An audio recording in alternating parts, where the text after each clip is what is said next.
Hey everybody, Matthew here from MiniWarGaming.com. Before you watch this Age of Sigmar 3rd Edition / General's Handbook review by Luka and Steve, just want to let you know of some extra 3rd Edition content we have for you. Later on today, and maybe already by the time you watch this, we're actually doing a big giveaway for the Dominion box set. We've got 4 boxes that we're giving away, so further details of that will be in another video. We'll update the description below to include a link to that video once it goes live. Also, we had a bit of an audio hiccup, so we have an extra 3rd edition Age of Sigmar battle report for our Vault members. Luka's microphone, for some reason, wasn't working. You can still hear him through Steve's microphone in the battle report, so we decided to put this extra one out for free for our Vault members. And so that'll also be the link in the video description below. And then we've created a lot of 3rd edition content so far, and so I'll put a link to the playlist so you can check all of that out as well. So without further ado, enjoy the review. We play and call it work.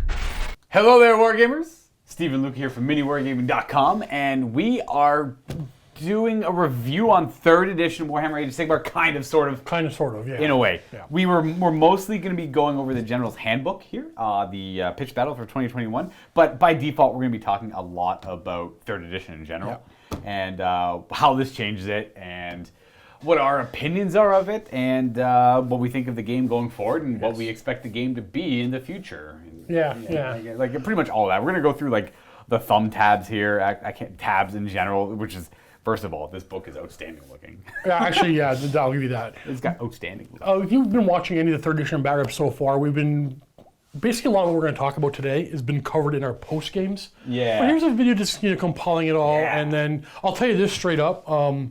My opinions have changed after today. Oh, after today specifically. After today because we had just played a battle report where we played a game earlier. It's probably not going to get paired with this review. So I don't believe so. I believe in fact, that battle report is going to be after this review, like a week or so later. So I guess I will talk about that briefly, but I got to worry about spoilers because that battle report is coming later. Right. But yeah, no, I mean, like, how do you want to start this, Luka? Like, is there anything, like, okay, let me go first if you don't mind. General thoughts of 3rd edition as it's been sitting right now is when we first got the core rule book. That bad boy over there. Right here, yes. It was, I apologize, my chair's incredibly squeaky. I hope you guys can't hear that. Probably not that bad. I'm a mobile talker. That's weird that it's squeaking like that, though. Yeah, sorry about that. Hopefully I'll do my best not to move. Okay, so my thoughts were while reading this core rule book was, okay, I see where they're going. Some stuff were like, I'm not too sure about that. Some I kind of like, but I have to play some games. But then I kept saying, I think we all did, I need to see General's Handbook, how this is going to expand. Right. I need to see Battle Tomes, how this is going to expand. So we got the General's Handbook now, and there hasn't been that big of an evolution. There's like 2 things I was disappointed with, and they're not big. They're not big at all, but they're things like, I feel like you missed the bullet on that one. But everything else is outstanding. Loving the edition so far. But I wanted to see the General's Handbook expand upon terrain more and expand upon the core rules more. It doesn't really do that. It gives you the tournament setting on how to play, which I do like, and I'll get into that in a moment why I like that. But there's less of an expansion in the General's Handbook than I thought there was going to be, and the priority role for match play was shameless plug. I've already done a quick, like a 30-minute video on my channel. Whoops, hit my mic about the hits and misses of this book. Yeah. Shameless plug, nice. Yeah. You can go ahead and watch that on my channel. But you don't need to watch it at this point because I'm going to go through that again here because it's just going to be amplified by this book. So to clarify, for those of you who haven't seen any of our post games. Before that book, Yeah. So those of you who haven't seen any of our post games, I need to clear something up because a lot of people think I don't like this game. That's fair, yeah. And I'll be fair with you guys, I didn't in 2nd edition. It's hard to explain because we always had fun playing. We would always have a blast playing. I have a great time playing with my toys and my friends. Right, but it wasn't fun. It was like But what I feel about the game system. So okay, real brief. Follow like the game was real rough way back in the day. Even my goodness! And then it was so bad. One writer or a team of people worked on the first General's Handbook, and that was amazing work. It turned this non-game into a game, and then slowly it devolved into a thing. But there are always growing pains in a new game. I'm not going to hold that against anybody. Yeah. After my first read through this book, you know how I felt about things, whatever. But here's what happened to me after playing, I think, 8 to 10 games, the 3rd edition? Yeah, we played about 10 games so far. And at first, reading through the core rules, like, okay, well, it doesn't change the things I wanted to change. Then you play the game, like, oh, wow. I think there's a lot of how do I put this?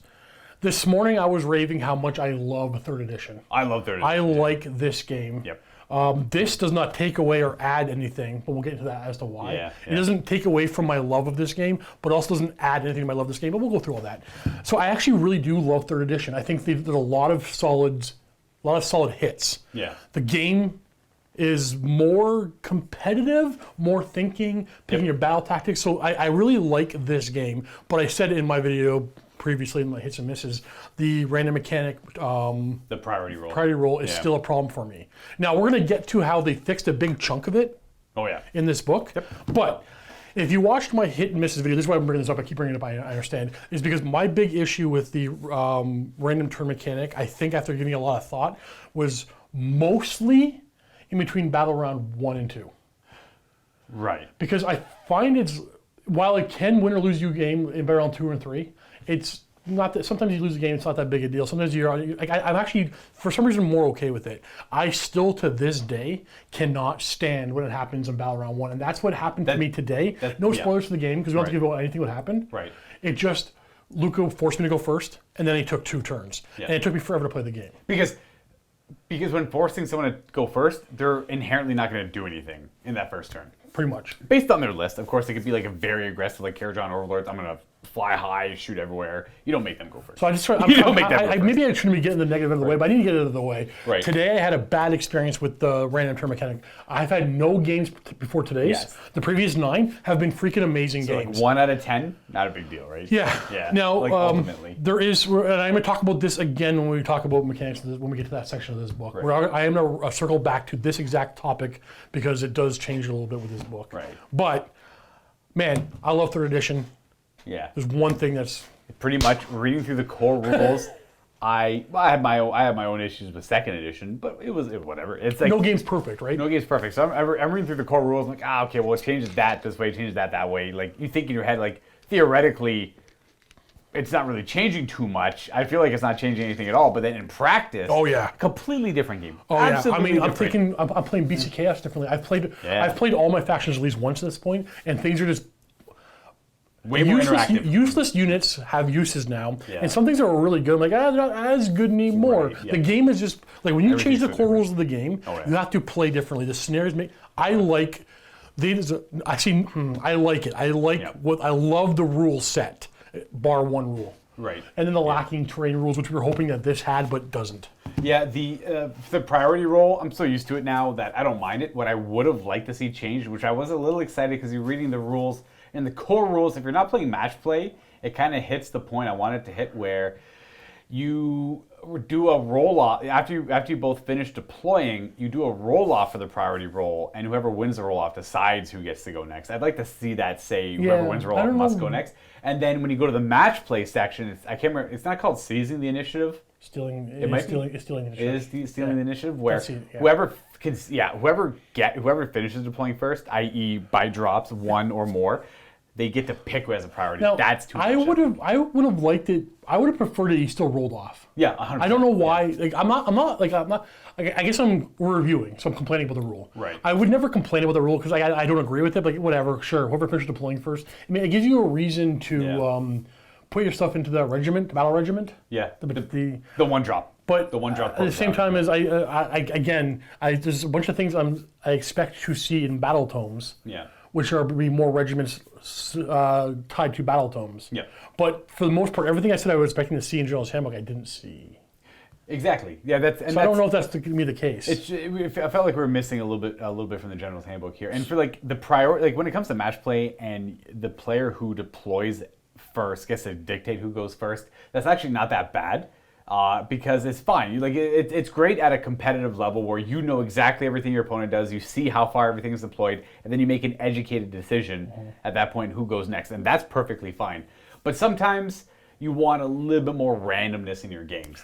So because there's more random nature, you deploy a little bit more conservative, and then you decide who goes first or next, and then you adjust according to that. Well, I'm already thinking in this game way more than in 2nd edition. Like I'm gonna go, okay, what battle tactic do I want to take if he makes me go first? Yeah. But like, which one is he gonna do? Yeah. Which one? Like, is there one that which one can I deny if? Exactly. Yeah. You think I love all that thinking. But I don't know if General's Handbook adds anything. Well, no, it does. Because it forces you into different... Okay, here's how I feel. Here's how I feel, everybody. Yeah. We'll get to the meat of this in a minute. These used to be right. Additional rules to this core rulebook. If we would fundamentally changed how the game would play. Right. To me, this is just stuff that should have been in the core rulebook. Right. So now, I guess that's a good point because the General's Handbook before used to fundamentally change how the core rules of Age of Sigmar were played. It would add things, change things, essentially include all the errata from previously and all that. To me, this just feels like, I'm not saying, if Games Workshop, if you're watching, I'm not saying this would happen. This is what it feels like. This feels like you were looking for something to create in the General's Handbook so you'd put in the core rules. Maybe, yeah. I like the way I read it. They kind of hit the nail on the head with the core rulebooks, and they didn't need anything. Well, what if the battle tactics and the scenarios were in the core rulebook, where they should have been? That's true. So that's my next point with the General's Handbook. The direction they're going with it is seasonal play. Yeah, I don't like that. I don't know. Well, hold on. I don't know if I like that. That's that. You don't know yet. That's the thing. Right? I think I immediately like it. I don't know why I'm immediately. We better get into this book because people might not be fully following what we're talking about. Terribly sorry for the ramble, but this is going to probably be a long one. Luka and I talk Warhammer Age of Sigmar for pretty much 40 hours a week, and we need to do it more on camera, apparently. So, like, some immediate changes, if you're familiar, and we're going to be talking, assuming you're familiar with the core rules. We'll go into some details about what changes here.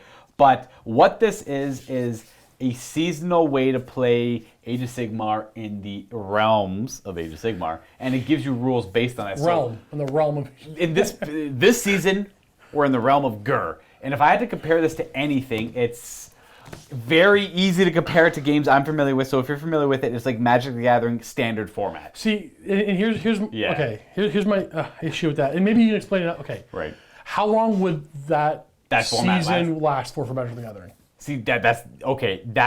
They've changed that a lot over the years, but right now it's like certain a new set will come out, and I apologize, I can't remember right now. I think it's every 6 months they have a new set, which will rotate, not completely 6 rotate. months isn't terrible. Here's the thing. This might be annually. This is yearly. Yep. So for the next year, it might change it up. They could very well say Pitch Battles 2021 Season 2.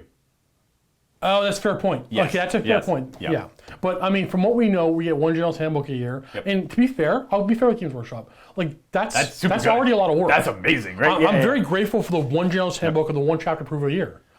But in this one, they tell you, I mean, let's jump right to it. I mean, they tell you you're playing in the realm of Ghur. Okay, hold on. First of all, the first thing they tell you is, here are the rules for playing...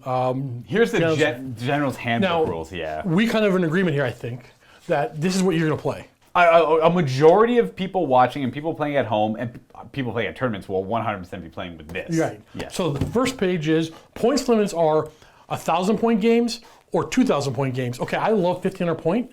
They have 1,500-point games in this book. They have a bracket for 1,500-point games in that bracket. But they don't have it in General's Handbook. Yeah, so I mean, you of course could do it, but I don't like... That's basically a house rule.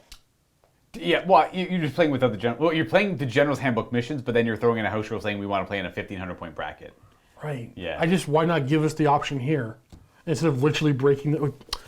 And for the record, we typically like to play 1,500-point games because we do have to get multiple games done in a day, and sometimes a 2,000-point game can take all day. I actually find they play better as well. Well, it's true because you have less toys, right? So you have to think more. You have a lot more value in what. Yeah. So instead of being like, instead of I'm going to take one Death Star, I'll take 2 Death Stars in a 2,000-point game. Because in a lot of cases, a 2,000-point army is just two solid 1,000-point armies together. I find you're still going to have the same amount of units that do work. Yeah. You end up getting more things that are distractors or just keep your they're not necessarily bad. I think same applies for most miniature, like even 40K. I prefer the game at 1,500 than 2,000.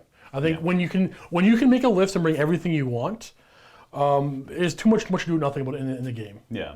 That was a bad phrase, but you got what I was saying. I love 1,500 points play style, but also it helps us get multiple games done. Right. For our production, 1,500 points is a lot easier to work with, and you still get a lot of good action. Right. 2,000 points. I prefer 2,000 points personally because I like the big battles, but at the same time that can take all day, and that kind of goes against the production. But basically, the rest is like for the first page. It's all basically the same stuff. It's refreshing on how the core rule, like how coalition unit works, allied unit works. It's going to let you know you filling have out your army roster. 12 scenarios, which we'll get to in a bit. So that's a huge they are plus. right there. Yeah. And then if you're going to play with this book, you're going to play in the realm of Ghur. Yep. You have you have no option. You are going to play in the realm of Ghur. And that's the seasonal play we're talking about in this book. Okay, so Yeah. I don't know if I don't want to play the realm of Ghur for the next year. It's just it's weird.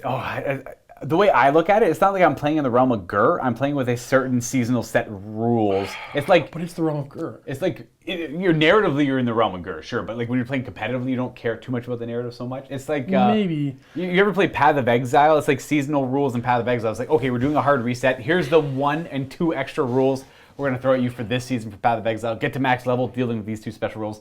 It's the same idea in Age of Sigmar. Every game of Age of Sigmar you play with General's Handbook will be in the realm of Ghur, using the realm of Ghur or the Ghur's heart, not the whole scape of the realm of Ghur either. It's like the Ghur's heartlands, one specific province of the realm of Ghur. So all of these battles will be taking place here. So highly contested, very fought over. It's like we've established we have 7 realms to play in. We don't play in Realm of Heavens yet. Right, because it's very And then controlled by they Sigmar. just took it away. Yeah, so I'm curious if they got rid of that because it wasn't very well received. I know I personally didn't like that. I didn't like the random realm and like the very. So random why not? No, like these are the rules. Okay, so here's the first line in the fluff first paragraph. Here's the first sentence in the little fluff paragraph. Units with the monster keyword give your army some powerful advantage this tournament season. Yep. But I mean, we didn't have to be in the realm of Ghur for this tournament season. It could have been any realm, and here are the rules for what. Because here's the thing, I'm not a good writer, but this is kind of like poor writing, right? You could have just said, for whatever reason, MacGuffin X happened, and monsters are really powerful across the realms for the season. Yeah, well, I mean, it's Why force you into it's it's a weird stickler. It doesn't matter. It honestly doesn't matter. that's what I'm trying It's to a say. weird stickler. Yeah. You're not wrong. It's a weird stickler. I think they kind of hit the nail on the head because like we want monsters to be important in this season. So what do? We're fighting in the realm of Ghur. Monsters are great in the realm of Ghur. So it kind of makes sense, right? That's the way I look at it. Okay. Yeah. I don't like being locked into one realm, but 100%. Yeah, I get you. that's it, right? So you're in the realm of Ghur, and every game is going to have 2 additional special rules because you are fighting in the realm of Ghur, and there's a lot more to it than this too because you get new battle tactics and you get new what are they called, the coalition grand strategies that will interact too because you're in the realm, and they're specific to the realm of Ghur. They will go away when a new season comes out, probably in a different realm of Shadows. There'll be a realm of Shadows one, right? Hopefully. Or like maybe skirmishing. But it's going to take 7 years to go through them all. Yeah, or maybe it'll be like 2 every year. Who knows? Yeah. But okay, so we're not going to get to the scenarios yet, but the way you score is basically the same. It's basically the same, but like old second edition Age of Sigmar, there's 12 scenarios, and each scenario has a little bit of a twist to it. I think I haven't read them all, to be honest with you. I like every scenario I've read. Yeah, they're all fun. The scenarios are fun. Like they've done good job bringing scenarios. But okay, so you score about the same as what you're used to in the core rulebook. Yeah. Your battle tactics are different, but basically it's 2 per battle round. Yep. But also, because we're in the realm of Ghur, we have the Predators and Prey special rule. Once per battle round, you score 1 victory point if you kill the monster that battle round. Yep. So I mean, so you're being punished for bringing monsters, but at the same time, you get a lot of bonuses for bringing monsters too. I like that because I mean, I'm not going to kill 2 monsters this turn. I want to only kill one of them, so I can get that one next turn for an extra point. Because there's a battle tactic of killing a monster, right? So okay, we're forced to fight in Ghur, and we get points for killing monsters. Yep. In this book. So that rule there says to me that if you personally don't own monsters, don't feel bad because you get points for killing your opponent's monsters. And now another special rule for this particular book and realm is the seismic shift. At the start of the 3rd battle round, after players roll off to determine who has the first turn, the player taking the second turn in that battle round picks 1 objective marker on the battlefield and remove it from play. Yeah. So Ghur swallows up an objective. Now that's General's Handbook, but that's locked to Ghur. Yes. So you can expect that rule to go away in another season, right? Yeah. As they constantly, it's always changing how they want you to competitively play Age of Sigmar. They want to change it up, and this is a great excuse and a great reason to change it up. Here's the thing. The problem with that, I go right to the problem. Sorry, everybody. Now I can't just arbitrarily choose to say we're not going to play the random initiative. Oh, without the priority roll, right. Well, sorry, without the priority roll. So this is locked in the priority roll. Well, you just don't play with. But So at any point when you're playing casually with your friends at home, you could choose to use whatever rules you want to use, right? You could use the scenarios from this, but not use any of the realm rules. We kind of did a gentleman's agreement because whoever wins initiative picks to goes first, and let the other guy go. We're dumb and old apparently. We just couldn't adjust to this thing. Well, I'll say this: right? I've been like, there are people who love the they do. Role. Yeah, absolutely. I'm not finding much love for it online anymore. To be very honest with you. Well, people are being more vocal about it. Yeah. The vast majority of people, I'm saying, well, I don't want to speak for other people, but yeah, I'm fighting this is an agreement. I don't understand why you guys won't abandon this, but dead horse. Moving on. Yeah. So you're going to get a spell and a command ability for fighting in the realm of Ghur, which you have to do in this book. Yep, and these are just mechanics to balance your force in case you don't have monsters, because monsters are important to have. So all wizards know Metamorphosis. Metamorphosis. In addition to whatever spells they know. It's a casting value of 5, range of 12. Access cast, pick one friendly hero that is not a monster. Yep. And with the range of the caster. The hero gains the monster keyword. That's kind of cool. Yep. We can smash down terrain. We can roar. We can stomp. And you could do some of the battle tactics that require you to have the monster keyword, right? But then he has the monster keyword, and you can give up a point that he dies. Exactly. Yeah. So there's a lot of things to consider with that. But that again, it's a nice spell to help get your army if you don't own monsters. More thinking, and I like that. Yeah. More playing the game. There's a lot of risk to making a wizard a character or a hero. There's monster. some risk. Well, you give up that victory point could lose you the game, right? Could, absolutely, I agree. But then again, by making your hero a monster, you could then gain victory points because of battle tactics. I feel like that's a good point to point out that maybe I am coming off really negative. I actually do really like 3rd edition, with the exception of one thing. Well, you just want to be honest, right? Yeah, I think I've loved every game. It's so like you're thinking about stuff like this. So yeah, I guess generally what I would like to say is I can see the direction Games Workshop's going with Age of Sigmar, and I love it. Competitive play. Absolutely, like it's very competitive, and I want to dare say they have the ambition of trying to make this game a you go I go game, but make it feel like a alternate activation game without it being alternate activation. With Unleash Hell and Redeploy. Yeah. Those are a couple steps in the right direction. You're playing in your opponent's turn. And the you go I go with fighting, right? Like or the alternate activation on fighting. Like those are all steps in the right direction, and I wouldn't be surprised if they had the developers had a list of command abilities that they wanted to incorporate in the book, but they have a deadline. They had to get the book out at a certain point, right? So they couldn't playtest all of them, but they probably have a lot of brainstormed ideas that would further prove my point there. That's another thing I expect to see in Battletomes. Specific command abilities. Exactly. To make it more like, albeit you go with everything, there's heavy interaction from your opponent. You're going to do that, I'm going to redeploy over here. I think you're going to do that, I'm going to unleash hell. A lot of subtle changes that greatly add to this game and change the way you play. So like, even though a double turn would come up with a priority roll not going your way, you could still use command abilities, move your units, fight with your units, and all of that stuff. General skill is far more important in 3rd edition than it was in 2nd edition. Absolutely. You can get double turned every turn, and if you're like... You can still win. You still win, no problem. Absolutely. You can still outplay your opponent. Yeah, even though you could, in a lot of cases, if you're good enough or in the right position, just completely nullify someone's double turn. And just like, you're going to take a double turn? Okay, you're going to do that, I'm going to move over here, your whole turn's just wasted. 100%. And like, oh wow, that's wild. I mean, I love the tactical element of this game. Absolutely. I hope everybody does too. But either way, speaking of command abilities, you have a command ability for being in the realm of Ghur. Feral Roar. Feral Roar. Use at the start of your combat phase. The unit that receives this command must be a monster, and until the end of that phase, when you look up the value on their damage table, it is treated as if they have suffered 0 wounds. I really, really enjoy. I love my Gorgons. Love this one. Absolutely, right? It's like, oh, I got that Gorgon. Like, this is going to be kind of frustrating. Fighting against monsters because you finally did all that work to get them down, and it's just like, nope. You know who that's going to be specifically annoying for is the Sons of Behemoth. Yeah, we love the Sons of Behemoth. So you finally do all that work to do the 30-something wounds to them. It's been a command point fair. We're not going to go ahead and review Sons of Behemoth. Yeah, we're not going to talk about that. We're kind of in agreement that Sons of Behemoth went from S tier to... I would say... I don't know what to call it. I don't even know. I would say... Okay, well, they went from A tier. A to like super god tier. Yeah. Like oh, they're crazy good right now. Now there's some Sons of Behemoth players who actually just got pissed off at us. That's fine.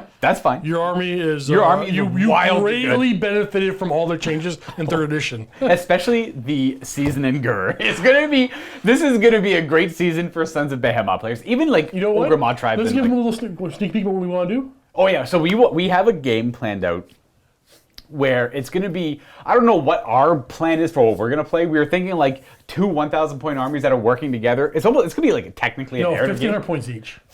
against a 2,000 point AI controlled Sons of Behemoth army. Yeah. We're going to be using a match play scenario, but it's going to be a narrative game by nature because of what we're doing. And Steve and I are going to be controlling our armies, trying our best to win a match play scenario against 3,000 points versus 2,000 points of giants. Of giants, and those giants are going to be, they're going to move in a random direction, they're full movement. They're going to do ranged attacks again. They're going to take a random battle tactic. I think even with 1,000 points, we're just going to automatically lose. I think we would just Yeah. They're going to scatter in a random direction. They're full movement. They're going to do their ranged attack against the nearest thing. They're going to charge the nearest thing and attack the nearest thing. The table's so small. They're going to just... And they're just they're not going to worry about objectives unless they randomly move towards them. And they're going to take random battle tactics. And I guarantee you, they will crush us. So let us know how you feel about that. We're going to get to that. They are going to destroy us. There are new core battalions. Yes. Now, I'm liking the core battalions. I don't think I'm using them enough yet. I feel like we're going to use them more once we get more familiar with everything. So, like the problem with the core battalions, we've almost immediately fallen into the comfortable nature of the battle regiment. It's like, okay, let's build one drop list and pretty much roll off. Whoever wins the roll off gets to pick a side, deploy first, and dictate the priority. There's a lot of power in that. Well, I mean, it doesn't matter all the I think time. every game I've played, I really wanted to pick who's going to go first. Yep. Even though I hadn't always made the right decision. But I learned after the fact, right? Yeah. So I like the core battalions. We got a couple more. We have the scent tracking the Alpha Beast pack, which has a scent tracking special ability. It's 2 to 3 monsters. Yeah, you need at least 2, and you can do a third one. Before the first battle round, before armies, whatever, all 3 of these monsters are going to move d6 inches. I think that's terrible. I think it's only good. This doesn't work for the Sons of Behemoth because they're leaders. Right. These have to be behemoths that are not leaders. If you did it after you know who's going first, this would be amazing. I think this is, I can't think of too many armies this is really, really good for. I'm thinking Ogre Mod Tribes with 3 Beast Riders on Stonehorns. It's not terrible. It's not that exciting, but yes, there's a good reason right there. Yeah. That's the only thing I could think of off the top of my head that would be really good because they already just want to like zug. They just want to go. They just want to go forward and get work done, and that's it. There's no finesse with those units. Like, I'm never gonna put my Gorgons in this. Because I don't want them out getting too far forward. Gorgon, that's exactly. It might be used if you counter deploy. I want to move them back, but I don't even know who's going first yet. Yeah. Well, I might know who's going first because I'll probably get to pick or whatever. Hopefully. Yeah. I just don't see using it that often. I'd rather put my monsters in the other one. Monsters still in Age of Sigmar want to work independent. They don't want to work independently. There's a handful of that too. Sorry? You don't need a leader for this one, so that helps. That helps too, yep. So I think I might use it accidentally, not intentionally. Then you have the Hunters of the Heartland. This one, very good. I like this one quite a bit. It's 2 to 3 other units. Just troops. Units that are not leaders, artillery, or behemoth. These are expert underdogs. They've survived in the realm of beasts for quite a while. They're veterans of it. Units from this battalion cannot be picked when your opponent carries out a monster's rampage. Very powerful. That's very good. I like that a lot. Monsters. The only monster's rampage I would honestly only care about is roar. You cannot roar. So I have a big brick of like 20 Chaos Warriors right in the middle of the objective. You cannot stop me from doing all-out defense. Right. Or just Inspiring Presence. Or just, Inspiring Presence. That's the round. Yeah. But like all-out defense, guarantee I get to use it, or any command ability like... For your own army. For my own army, I expect when Battalions are coming out, these are going to be even more valuable. Even more valuable. So Hunters of the Heartland, amazing core battalion. Again, when you're playing with this General's Handbook, you have access to that. Next, we got Grand Strategies. Yep. Now, these are different from the core rulebook ones. Yeah, so in the core rulebook, you have 3. You have Hold the Line, which is keep all your battle line alive. And again, you have to remember, you pick these when you form your army. You have no idea who your opponent is whatsoever at a tournament. I don't like that. This is part. So if you go to a tournament, I think in a lot of cases, you're locked into this choice. You build your army towards a grand strategy. What is your grand strategy? I want to keep all my battle line alive. I'm going to have crazy amounts of battle line. They're all durable. I'm going to have that one really cheap unit hiding in the back. The reason I don't like this too much is I feel like there shouldn't be one that I expect my opponent to most commonly pick. That would be Hold the Line. Exactly. Yeah, that would be Hold the Line. It just seems like the easiest one to my opponent probably has Hold the Line. And they kept, so that's included in these grand strategies. In fact, they have all 3 original ones, but they've added 5 additional ones. But they're not bad, but it's hard to compare that to Hold the Line. Now, obviously, in a lot of cases, you will build a list that won't want to do hold the line at all, and that's fine. One of them is hold more terrain features than your opponent. If you've got a massive MSU army, that's actually not bad at all. Yeah. We have MSU have a priest alive, have a wizard alive. Yep. I'm not going to have monsters alive. I'm never going to pick those. I can't think of an army I play where I would pick those because they're too risky. Yeah, I'm trying to think of an army that has a lot of wizards. Is it so it's prize sorcery? You complete this grand strategy if there are any wizards from your army. So even Lumineth are going to take that one because you technically have more wizards in battle. No, the problem is they don't have the. This is bold. They don't actually have the wizard. They don't have the wizard keyword. So I would say it wouldn't. Spells. I wouldn't say it counts. I got you. It wouldn't. So count. I believe that not that this is relevant to this. The Lumineth Realm Lords can no longer choose an additional spell. Like the archers only have. I have to look into it. Right. I don't think they get a spell from their book anymore. Oh, we just had to look into it. Yeah, it doesn't matter. Don't worry about that. I'll look into that. But yeah, so like you have Step for the Head, Hold the Line, and Vendetta. Those are all original from the core rulebook. Hold the Line, usually the best one to pick there. Vendetta was like a wild one to choose. Like you'd have to choose that before you know what your opponent is, and that's saying that you get this at the end if the enemy's general is dead and yours is alive. You'd have to have like one of the craziest, most durable generals in the game, or someone who can hide incredibly well. Other than that, though, we have Dominating Presence. When the battle ends, you complete this grand strategy. If there's more units from your starting army on the battlefield than there are units from your opponent's starting army, how could you ever confidently take that? You can't. You That's cannot. so You crazy. can never confidently take that. You just whatever. It's just big energy. Here's the thing. All of these are viable. Absolutely. If you pick after seeing your opponent's army. Oh, of course. Yeah. What's the problem with that? So that's just a criticism, but whatever. Moving on. Like I'm almost always gonna take hold the line unless I build something particularly weird. Right. Now there's like one like Beastmaster, very good for the Realm of Ghur. That one's not bad for certain armies. Look at that. That's a win more or lose more because I'm playing Sylvaneth, so Seraphim. I bring a bunch of monsters. Yeah. Okay, so I'm gonna have them alive. Right. But I mean, I have a bunch of monsters. My opponent's gonna get points, and if I have monsters alive at the end of the game, I probably won, right? Like you're gonna kill the monsters first. That's the whole damage. Yeah, because you're playing Thunder Lizards at that point. I don't think I would ever take.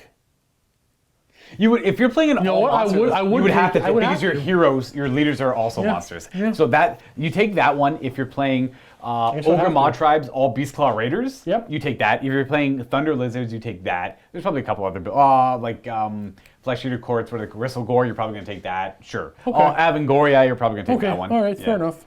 Prize Sorcery is you have to have all your wizards alive at the end, and Pillars of Belief, you have to have all your priests alive at the end. Those aren't bad because you can protect those characters, and they're not typically super valuable to go after, right? You have a big battle line unit holding an objective. Your opponent's like, I have to kill that. If it's turn 3 or 4 and your opponent starts doing the math about like how close this game's gonna be, all of a sudden they get a big bullseye. Okay, I'm gonna need to get my 3 extra points. What was yours? I'll kill you. You get yours. I'm gonna kill that guy. Exactly right. It does put a giant bullseye on their head, especially which isn't bad if you don't put value in them. But if they're in your army, they're gonna have value.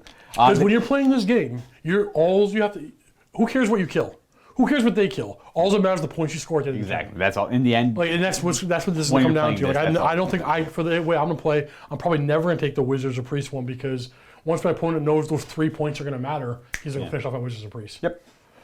But I mean, if you're playing well and you're protecting them as much as you can, that there might be. That's one of those things where I'm not too sure if they're bad or not until there's been more practice or play, right?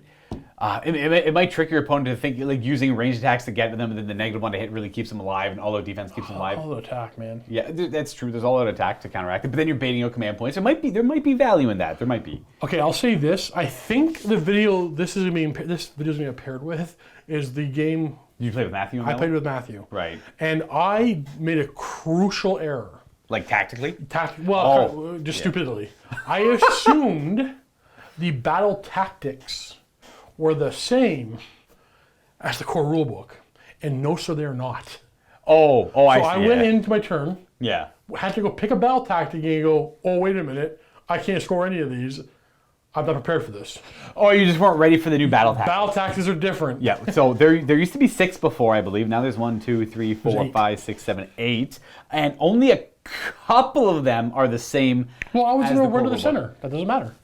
That's gone. That's gone. Yeah. So like if you're like that hold the center or whatever, I think that's what it's called in the core rulebook. Only 2 of these are the same from the core rulebook, I believe, and that's Broken Ranks and Conquer. You have to think about these because these are, I think, these are harder. These are way harder. Way harder. Yeah. In a way, yeah. So you have Broken Ranks. When you reveal this battle tactic, you pick one battle line unit from your opponent's starting army on the battlefield. You complete this battle tactic if that unit is destroyed during this turn. But there's a second clause that if that unit was destroyed by an attack made by a friendly monster or an ability of a friendly monster, like, you know, charging and doing mortal wounds, you gain an additional victory point. So with this season of Age of Sigmar's General's Handbook, your battle tactics can actually give you 3 victory points if you accomplish them with monsters. Not all of them, but a majority of them. Next one is Conquer. When you reveal this tactic, pick one objective marker on the battlefield that your opponent controls. You complete this tactic if you control that marker, then your turn. That's the same as the core rulebook. Yep. That was often a turn 2 pick. Turn 1 player would be like, okay, I have to go first. I'm going to go grab the center of the battlefield. I'll get my 2 points. It's like, okay, I'm just going to conquer and take an objective you just took. Boom. That's like turn 1 almost every time in a wash. So far, yeah. But now the taking the center one's gone. Now these are I think these are harder, thus way better. Oh, and I think Slay the Warlord is kind of the same, but now you get bonus points if a monster did it. We have Ferocious Advance. Basically, you have to pick 3 units in your army. They have to run, and they have to end within 3 inches of each other. Yep, they don't need to be monsters, but if they are monsters, they get an additional victory point. Yes, if all three are. You have to have 3 monsters that all run and all end up within 3 inches of each other. Some armies can do that. Yeah, absolutely. Beast Do they Claw want to Raider. do 3 of each other? Thunder Lizards, Beast Claw Raider. Either way, sure, this is your turn 1/1. Yeah.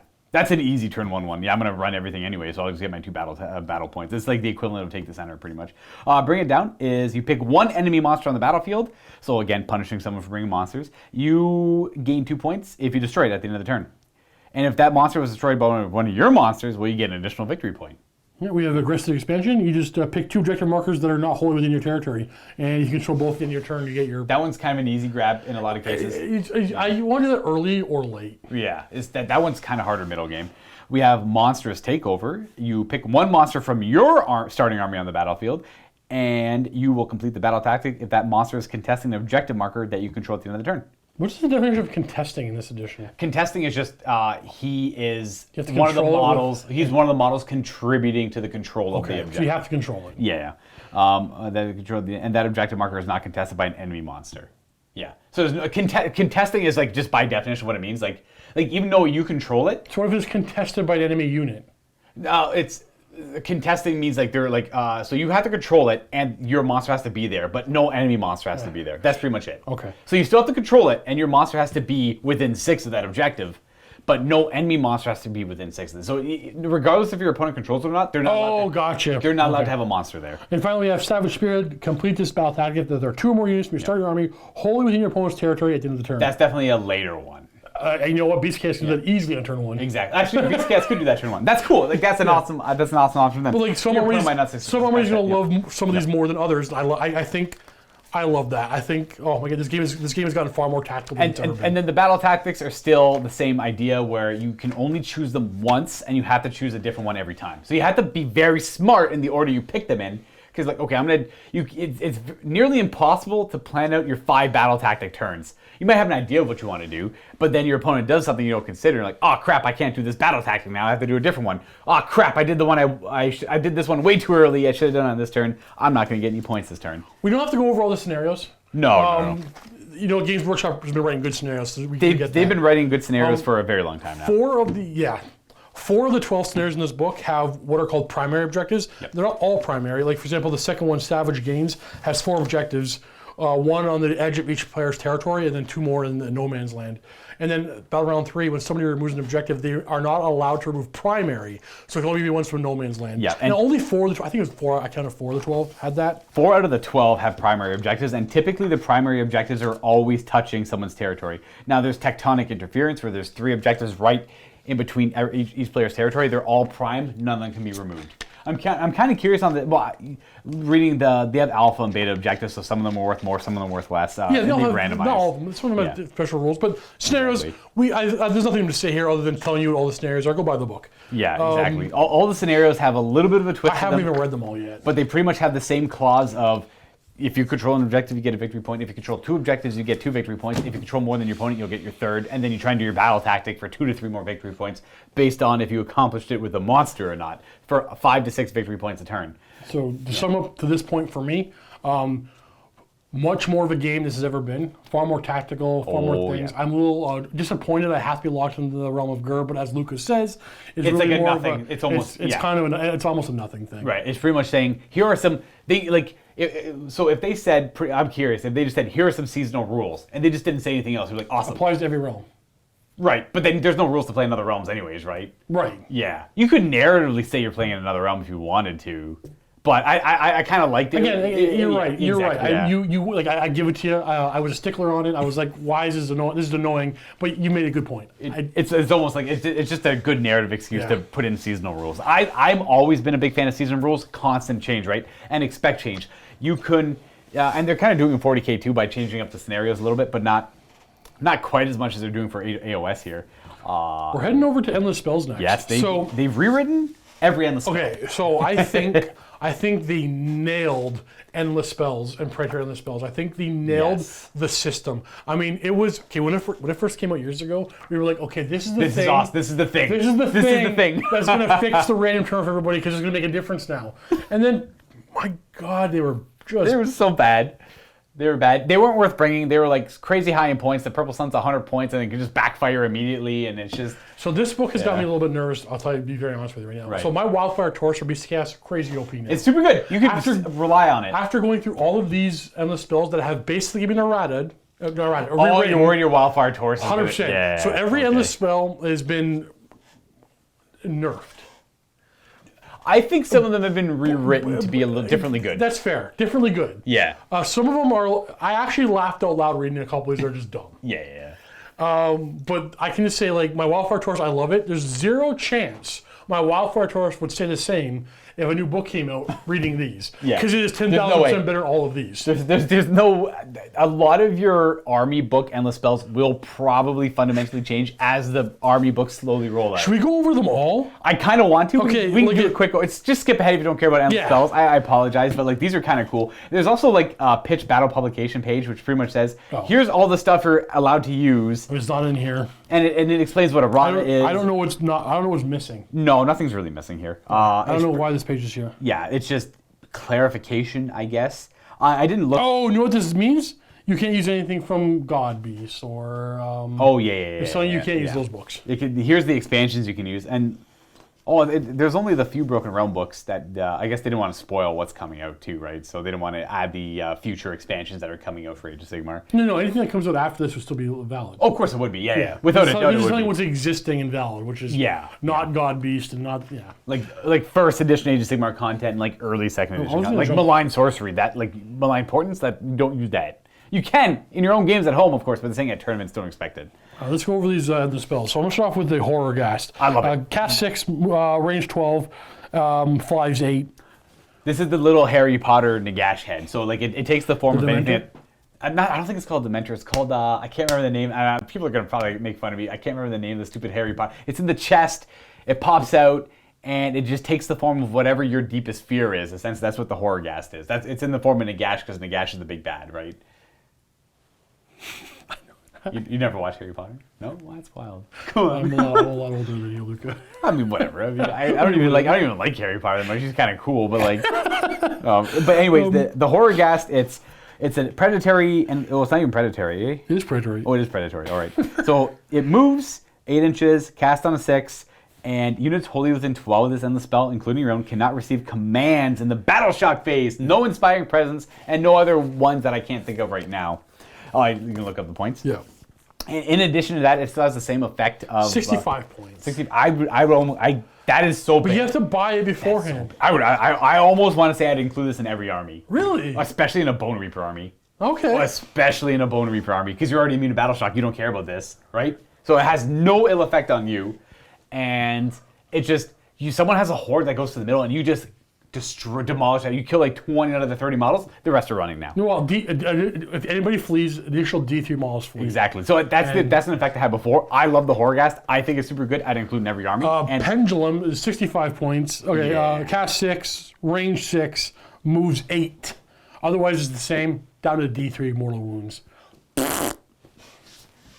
Removed the endless spell, the predatory moves. It just on a 2 of D3. It used to be D6 mortal wounds. I'll do the Emerald Life Swarm. Basically, it's the same.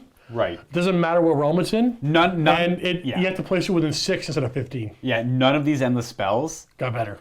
have an effect on the realm. Yeah. Because we're only ever playing in Ghur, and even like was it Ravnek's Gnashing Jaws has no additional Ghur effect. The Chromatic Cogs, it's a little different. So the mechanisms of time, when you set the spell up, The commanding player must decide if it is increasing or decreasing the flow of time. If it's increasing the flow of time, +1 all charge rolls for units wholly within 12 of this endless spell. If it is decreasing the flow of time, wizards can attempt to cast 1 extra spell in their commanding player's hero phase while they're within 6 of this endless spell. I do like this one quite a bit. So it's actually wholly within 18, not 12. Oh, sorry, what was I saying? Oh, you set it up. Increase time of flow, add 1 to charge rolls for units wholly within 18. Oh, sorry, my bad. Yeah, No, my bad. Yeah. I don't mind this one. The problem is it's 45 points. That's not bad. It's actually cheap for other spells. And at the start of the hero phase, if there is a friendly wizard within 6 of it, you can choose to increase or decrease the flow of time. I would like that for a necromancer-based Soulblight Gravelord list. I don't know. Here's the thing. I don't know any of my armies that want to use this. Right. I 100% would use the Soulblight Gravelords if I had like two. Okay. Like I'm two not saying it's necromancers. bad. It's just not for me. It's that. So each of these endless spells will fit nicely into certain armies, not all of them. Geminids took a bit of a hit, or a different. Differently good. So the casting value is 6. They have a range of 9. What that means is they have to be placed wholly within 9 of the wizard. Yeah. And then there's 2 pieces. You have to set them up within 6 inches of each You other. still have the light one and the shadow one. They move 8 and must remain within 6. After this endless spell is moved, roll dice for each unit that has any models it passed across for each other unit that is within 1. What? After this endless spell has moved, roll dice for each unit that has any models it passed across, and for each. Oh, so there's an and there. Yeah. And then each unit within 1. On a 2+, you take 1 mortal wound. And what is it? You cannot issue command abilities until the start of the next command phase. That one is so good. Combat phase. Combat phase? It ends in the combat phase, so it's not as good as you might have Can't thought. issue command. Oh, it's just combat phase. So what that means is you can't. There's a couple things you can't do. You send those out, and here's 45 points. Yeah, 45 points. I think these are very good because it stops redeploy. Your opponent cannot redeploy units. So you throw the Geminids or an enemy unit. That's best use. You cannot redeploy. No Unleash Hell either. Okay, here's the problem. It must be placed wholly within 9 of the caster, Yep, and then it only flies 8 now. It used to be wholly within 18. That's true. I know. They were very good before. They had to bring that. Can you They were get too 2 good mortal before. wounds? Can you get one roll for each thing? You can hit 2 different units for mortal wounds. Yeah, on a 2-up-day unit. Or any of the units within 1. Yeah. So you get multiple units, but whatever. Yeah. Okay, so its range is a lot shorter, but so is the table. Right. Exactly that. So it stops redeploy, which is huge. It stops. It stops Unleash Hell, which is massive, and it stops. There's another one that I thought was kind of cool too that it stops. But those are the 2 important ones that stops. Malevolent Maelstrom. This one got reworked. Casting 5, range 6, moves 8. I'm not going to read it out basically. Right. So I think if within it starts at 1 charge counter. if you dispel or a spell is not dispelled, it doesn't matter. Within 12, you get 1 charge. It counter. absorbs a little bit of the magic of the spell. And then everybody who dies is within 12. It's only 12. Maul's removed, you put like 1 more counter on it. Yep. And then at the end of the combat phase, you roll a die and add the total of counters. Yep. If you get to 10 plus, everybody within 3? No, every unit within 12 Including your own. takes D3 mortal wounds. It's not bad. I just don't know how to use it yet. It's just one of those. It just flows around. 65 It points. absorbs death. It absorbs death from units that die. It absorbs magic from spells cast, and then it just explodes. I have a feeling. And then I it's removed. have a feeling I'm going to use this. I just don't know how yet. I don't know yet. Prismatic Palisade, casting 5, range 6. It just blocks line of sight. There's no longer blinding your enemy, making them -1 to hit. But the most important thing that this doesn't do is you can just walk through it now. It's almost ethereal because you can walk. Endless spells used to be used a lot to block movement. You can't do that anymore. You can actually just move through endless. You can't land on top of them, but you can move through them. So you can just walk through the palisade, but it still blocks line of sight completely, which is important because monsters, anything with 10 or more wounds, you can see through woods. With this spell, you could have a big caster just like boop. Say you have the spell or the grand strategy where you want to keep your wizards alive. You can just have your wizard cast this in front of them and be like, I'm safe now. You have to have it's 40 points. Yeah. I used to love it because you can't walk through it. Now you can walk through it. I'm a little more disappointed, but whatever. Yeah. Luka's favorite. Purple Sun. This thing got reworked to be kind of boring. You never take Purple Sun. It's so sad. I just want the Purple Sun to be so cool. It's 70 points. If it was free, I wouldn't take it. So at the end of it moves around, and at the end of the hero phase, before determining control of the predatory endless spell, you roll a die for this one, and on a 5-up, it becomes wild for the rest of the battle. The way endless spells work is a wizard casts it, and as long as that spell is always within 30 of that wizard, you as the player remain in control of that endless spell. The output on this thing is not worth it. It's. So it could just you could cast it and then immediately lose control of it. Yeah. But you at least get to use it first. After the endless spell is moved, you roll a die for each unit that has any models that pass across, or when it ends its move within 1 inch of it. On a 1, nothing happens. On a 2 to 5, it's D3 mortal wounds. On a 6, it's D6 mortal wounds. The fact that they can lose control of it right away, Yeah. never gonna take it. It's a little. It doesn't do a lot of Like, damage. all the fixes to endless spells, this was like, hold on, I'm trash, and I'm gonna maybe come bite you. Yeah, it's whatever. It's just the purple slide. It's always been kind of a meme. It is what it is. We have the Quicksilver Swords now. Cast on a 6, you set it up within 6, and it moves 8. After it has moved, the commanding player can pick one unit that has any models that pass across. You roll 12 dice for each 6. You'll suffer a mortal wound. In addition, ward rolls cannot be made for mortal wounds caused by this. That is nice because it's guaranteed damage.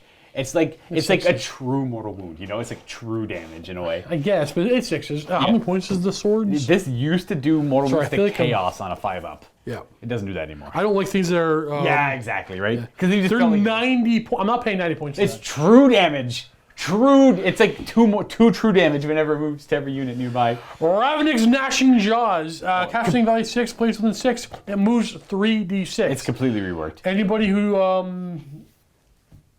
Oh, you pick one unit. Oh, goodness.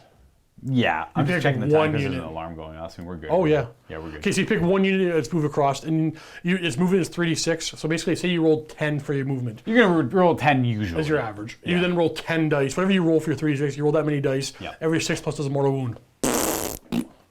Yeah, Ravnik, how many points are you, Ravnik? It's got to be cheap. It's got like 40. This is 55. This is really bad. Real bad. I mean, it's only really uses blocking off because it's a large base. It's got a large base, and it is hard for a large unit to move through it, so this thing will still block. So that's its main purpose, 100%. The soul snare, the soul, I can never say this properly. It's very hard. Soul, snare, shackles. Soul, snare, shackles were good before, still good now. I mean, the only thing I don't like is the casting value 7. It's casting value 7. It's got the 3 models. You got to set them all near each other. Units within 6 of this end of the spell cannot run or attempt to charge. What? It's 65 points. I don't know why I'm not bringing it every time. It's like so good. It's so good. I It love hits your it. own stuff too. But like you are the one who controls how it's cast. Yeah. So you put it down, and your opponent, if your opponent doesn't dispel that, all their models nearby. It's like I have a Frostlord on a Stonehorn, and I don't have any wizards, and my heroic willpower isn't good enough to stop this on an 8 to get rid of it. So I guess I'm just not going to charge with my giant monster ever again. I have to move away from it at least. So you pretty much just stop unit from charging. It's not even predatory. So you don't have to worry about controlling it. Exactly. It's casting Yep. bow. It's cast. I'm gonna summon Cast these and forget chains. it. It's the image of it. You summon these chains. They come out of the ground and they clamp on this enemy unit, and it's like, ah, crap! I can't charge. It's so good. It's so good. I love it. So Suffocating Greatide's next is 50 points. Yeah, this is whatever. Cast 6, range 6. It's so big. It has to be holding than 6 to the caster. Yeah. Basically, you have to have nothing around you. It's a big unit too. It's too hard to use. It moves 8. After the spell is moved, each model that has had any models moved pass across, roll number of dice, equal number of models in that unit for each 6 except for 1 mortal wound. Yep. So it's like an anti-horde thing, but it's not even good at it. It only kills a 1/6 of a unit. It does a 6 of mortal wounds to a unit. 30 guys, it's gonna do like 5 to 6 mortal wounds. No, that's actually not bad when you consider that. That's gonna do 5 to 6 mortal So what wounds they to a did 30 is they man took brick. endless spells, Yeah. and they made rules to make them work, and they're like, you know what, people might actually use them now. Let's just make all the endless spells garbage. What if this said instead? Because I feel like the wording, if you look at the averages on it, you pass over if this spell hits a unit of 5 or less models, it does a mortal wound. If it hits a unit of 10 or more models, it does 2 mortal wounds. 20 or more, Might it does, have more use. Yeah. It's too hard to put on the table. Well, it's not impossible. Well, it's I'm too just saying restricted. that's I don't what like it. that's what the averages would say, right? Like a 30-man unit, that's like this spell does 5 mortal wounds to that unit. That's kind of nice, actually. The next one makes me laugh. Oh, the Burning Head? Yeah, we love the Burning Head. It's cast on a 7. That's pretty hard already. You set up within 6, and it moves 8, so it can go like up to 14 inches away. After this endless spell is moved, if any units are within 1 inch of it, roll a die for each unit within 1 inch of it. On a 2-up, they'll suffer D3 mortal wounds, and then the spell dissipates. It doesn't do a lot of if your opponent's No. You have to roll one at a time, right? That doesn't work. You don't think so? You roll 1 for each unit, and then you would. On a 2+, the unit suffers D3 mortal wounds, then this spell is removed from play. Right, So you yeah. can't roll for the next one if it's removed from play, right? I don't know. I'm not trying to be like, can you hit, if you end with 1 inch of 3 units, Right. do all 3 of them take the mortal wounds? Well, you do the first part first. It says you roll a die for each unit within 1 inch of it, and then for each 2. Fair point, Yeah, okay. Yeah. But here's my issue with this one. Okay, it's a 7 to It does a lot of damage. It's 20 points. Yeah. Like, this is almost auto-include. Yeah. It's so good. It does a lot of damage.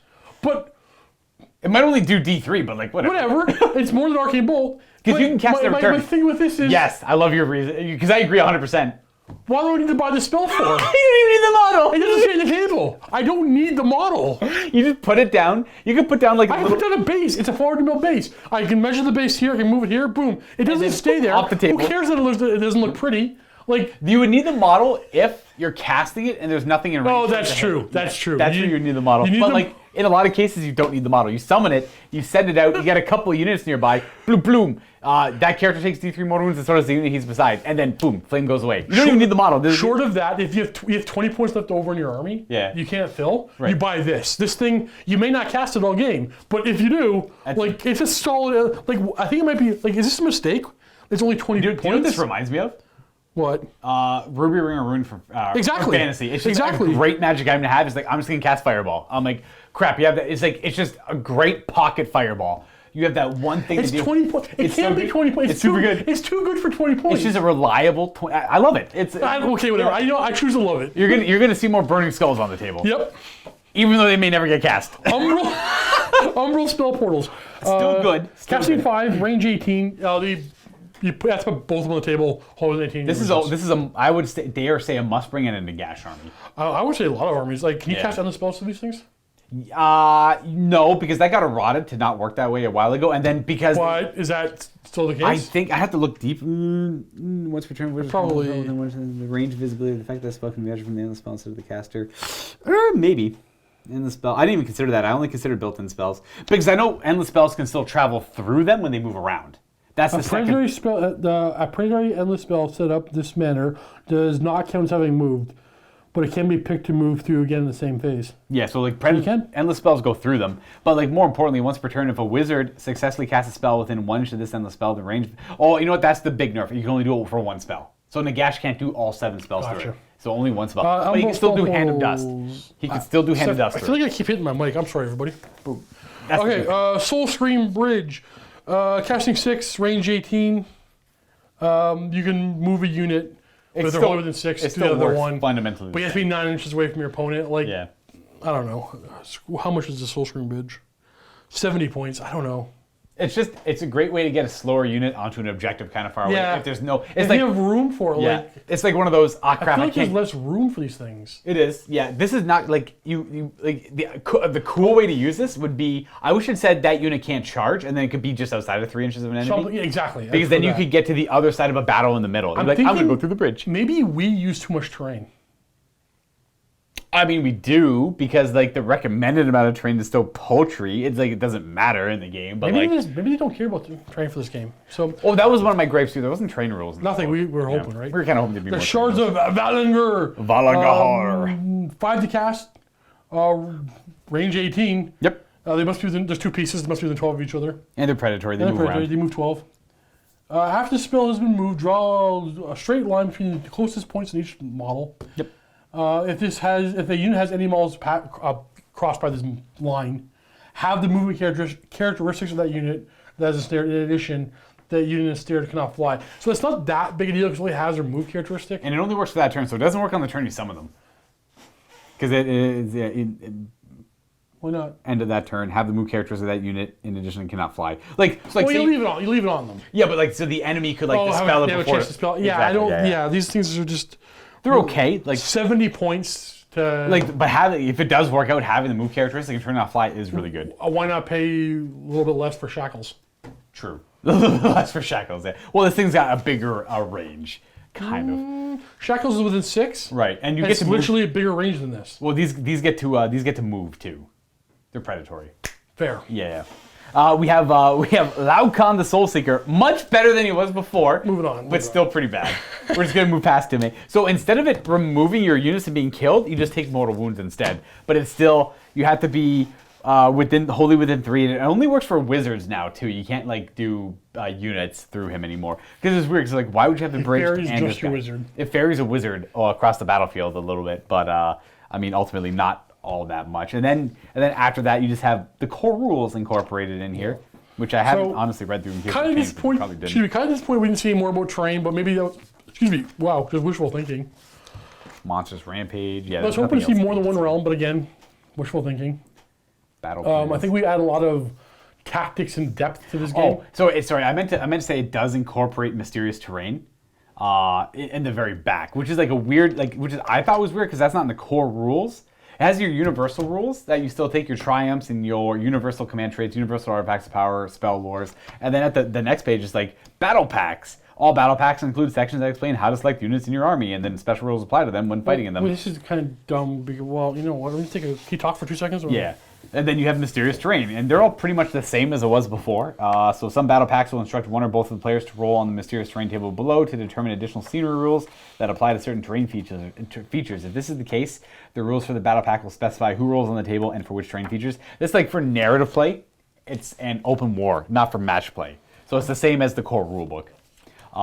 And it's just, if you want, you have Sinister, Mystical, Deadly, Inspiring, Arcane, and Damned. They got rid of Overgrown. That's kind of been baked into just woods, if you have woods on the table, or anything you want to count as woods to block line of sight. But they're a lot more restrictive in the core rulebooks, where before, if you were drawing a line, I believe more than an inch depth into the woods or to the overgrown terrain, you couldn't see through it. Now it's 3 inches, so it's really hard to pull off. If you buy this, do you have any need for this? If you're not gonna play open play. No. Because I don't think. No. If you're gonna play, it doesn't have Path to Glory rules, and it doesn't have. That's yeah. So no, not really. But that comes with the starter box, so you get it anyways. But that's always been the case because like Chapter Approved and the General's Handbook always had the core rules. This didn't print all of the match play rules previously, correct? I think because the match play rules in this core rulebook don't apply to anything. I'm curious if. This doesn't have all of the match play rules. It has the additions. None of them apply, right? So for the match play section in this book, we have the brackets. Yeah. Got a new one in here. Yeah. Yeah, new one. Allies, new one in here. Grand strategies, they're all in here. Yeah. Battle tactics, they're all in here. It doesn't have the seize the initiative and the terrain rules in there. So there's no stealing initiative in this book? No. So maybe it doesn't apply.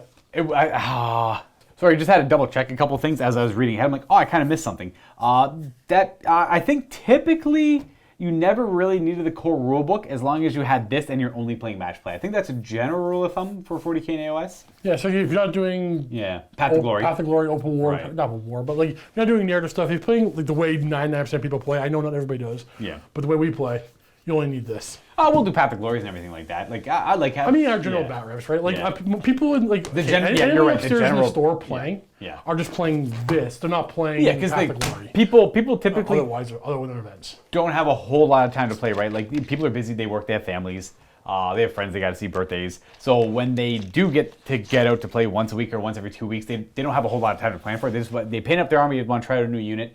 Let's just do a pickup game. Maybe your buddy can't make it and you're not used to your usual opponents, so you just have somebody you've never played against before. Well, let's just play a game from the General's Handbook.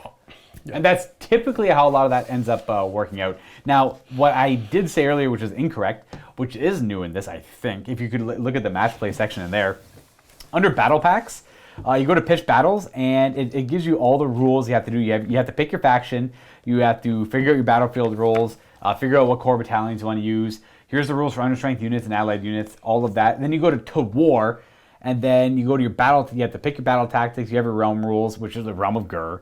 You have your terrain features, which is your like army-specific terrain features, saying like you use the normal rules for them, but in addition, they have to be more than 3 inches away from other terrain on the table already, and objectives.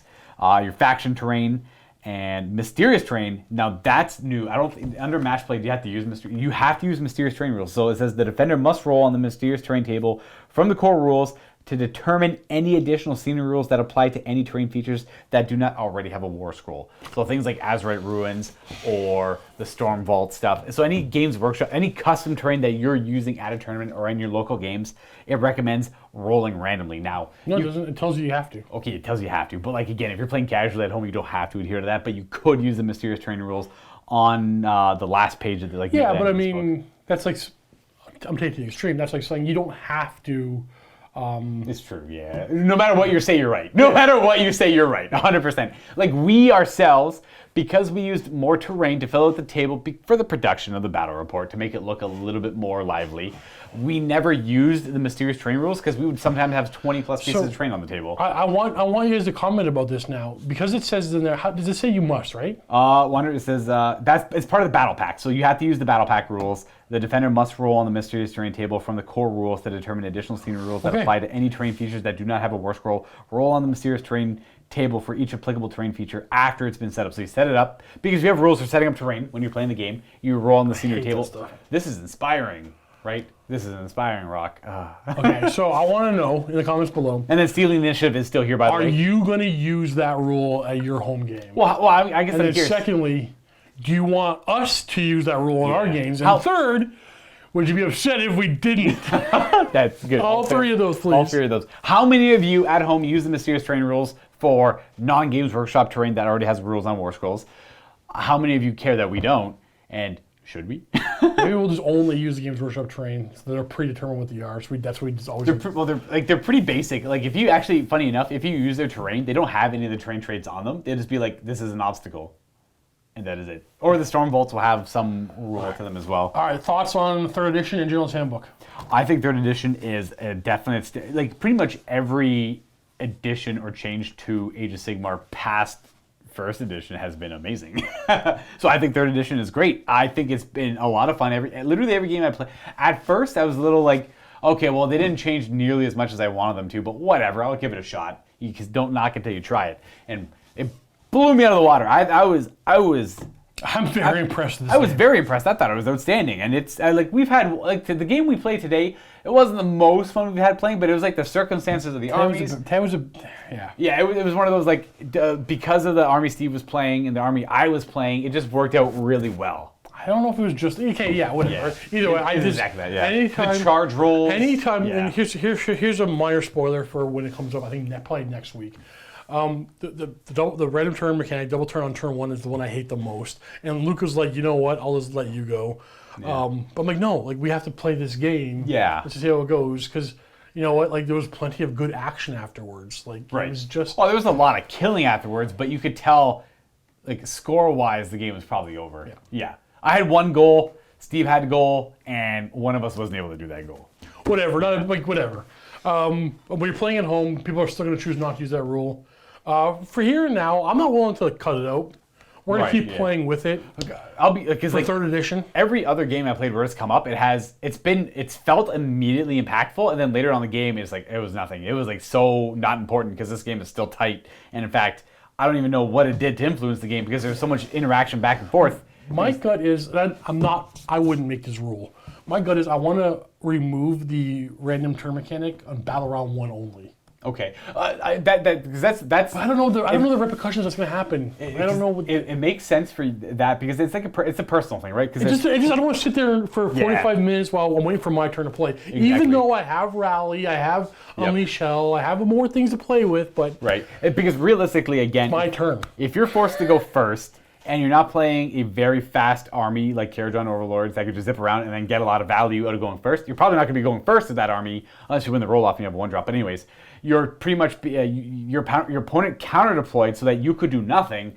You redeploy, you go on objectives, you pass your turn, you maybe get a Mystic Shield up. But the thing is... And then your opponent goes twice. I feel like I don't want to beat it. Okay, I can make a list very easily with a bunch of other factions that you don't care if you double turn me or not. It's like you go first, you don't do anything.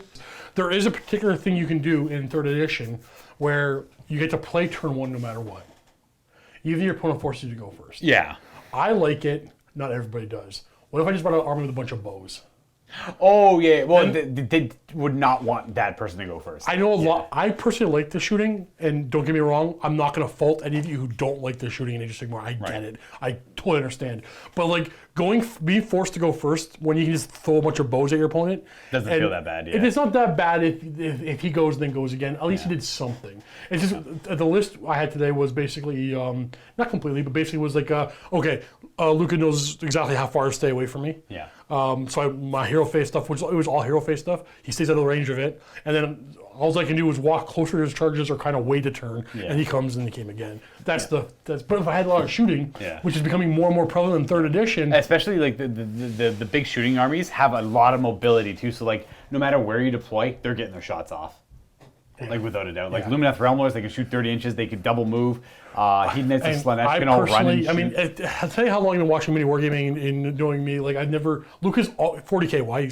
He's always been the close combat guy. I've always been shooting. I love the run and gun type armies. Right. And 3rd edition is really leaning into that for me. Yeah. So if I skew into that, it's not so bad, but it's also not a good game for the opponent typically. I think shooting is wildly unbalanced right now. I think in a lot of cases, I don't think it's as bad as 2nd edition. I think it's actually a lot more manageable in 3rd now. And I might be wrong, but with proper cover and all-out defense and lookouts, sir, you can protect a lot of your characters, and you can really stifle someone shooting with all-out defense. Like, it depends on what's being shot at, of course. Of course. But let's be clear. Shooting has been more and more prevalent in the game. Yes. And 3rd edition has made it they have Unleash Hell now and all-out attack, which is good. But on the same flip side, I think all-out defense is a pretty good counter to it as well. Counter? Okay, so here's my... for the 40k players, if you don't play 40k, you may not fully understand this. 9th edition, 40k, has pretty much required you to bring in a close combat unit. Yeah. That's professional. Whether you liked having that in your armies typically, you really need to have a nice close combat unit in 40k 9th edition. Something to scrap with. And now, I think Sigmar wants you to have that... a shooting unit. Yeah. Like a reliable shooter. Like if you're playing Bone Reapers, maybe you want more tech crawlers, like the catapults. Oh, I would bring them out all the time. Yeah, or like, Hedonites and Slaanesh, they really like Blitzbarb archers, like obviously, or like Blitzbarb Seekers even. I don't know what's better, the guys on the map or not. They're both just different. Well, one's battle line, one's not, so. Yeah. Oh, that's fair, okay. But I think that army would still benefit from having a solid front. Well, okay, so very briefly on that, like you want to put these into giant units to get maximum effective all attack and unleash hell. Yeah. But at the same time, I need to separate them to play the scenarios better. Right. I think that's a very positive, like, some people are really saying this game's turning into MSU, and some people are upset that they can't hoard up as much as they want. I think it's all been a positive for the game. I mean, just try it. If you haven't played it yet, just try it. There's reading the books, and then there's playing it with actual experience. Absolutely. I like the reinforcement changes. The MSU, it's not MSU, but it's a little more MSU. Yeah, I think a lot of positive changes for a game. I definitely want to try out some of these endless spells. Not all of them. I think we don't have enough fireball burning heads. We have 2. We have 2? Because we need 2 all the time. All the time. The last 20 points. Yeah. I definitely want to have a Horror Ghast. I want to try out Horror Ghast in most for the Bone Reapers, right? Yeah. I think even like a lot of, because you get to control it and it's wholly within 12. So if you place it and then you have a big enough unit, it might not hurt you that badly. Again, you have ultimate control over the initial cast of it. And that's when that has an immediate, if your opponent doesn't dispel it, you will get the immediate effect of it. My wrap up on the endless spells then too, all into that is, okay, I love the way they fixed them. Yes. The rules around the spells. And they're fun to break. But why did you make most of them not interesting? Because you have a lot more control over them now. I know, but like... The Shackles, absolutely. So like Burning Head... Yeah, but the Shackles is too good. I think they are too good. Shackles, Burning Head, and the Umbral Spell Portal as well, only with certain wizards. Ravenik, I love that model. I don't want to bring the models. Other than for blocking. I think the cogs are cool too. I would bring the cogs with like a couple armies I could think of. Well, the Geminids aren't bad. The Geminids are good too. Not bad. Yeah, there's a lot of things I like here. Yeah, so I'm excited to get to play more with the endless spells. I mean, you have to get it in your head though. The pendulum is just as controllable as it was before. Why did you cut the damage in half? Yeah, maybe D6 is too much. It wasn't. Were we bringing it no, for D6? I guess not really. We weren't bringing it at all. I don't know why they cut it in half. That's a good point, yeah. And with that, folks, we pretty much covered everything in the new General's Handbook. Hopefully you've got some insight into it and like our thoughts into it. I think it's great. I love the seasonal play. I like the direction they're going there. Love the endless spells. Very happy they included them in here. But I mean, yeah, I don't think there's anything too. Was there anything too negative about it? We were saying. No, here's the thing. There's nothing about. I think it's just every change in 3rd edition has been a great, significant, positive change. Yeah. I'm so unprofessional. Sorry, everybody. Yeah, okay, that's it, guys. There's nothing else. We have a lot of interruptions going. We got knots. We got phone calls. Yeah. We got to end it there. We've taken up enough of your time. We'll see you in future Age of Sigmar battle reports. There's going to be a lot to come. We got a lot of armies to try out, a lot of endless spells to try out. It's a very exciting time for us AOS players. Happy wargaming. Happy wargaming.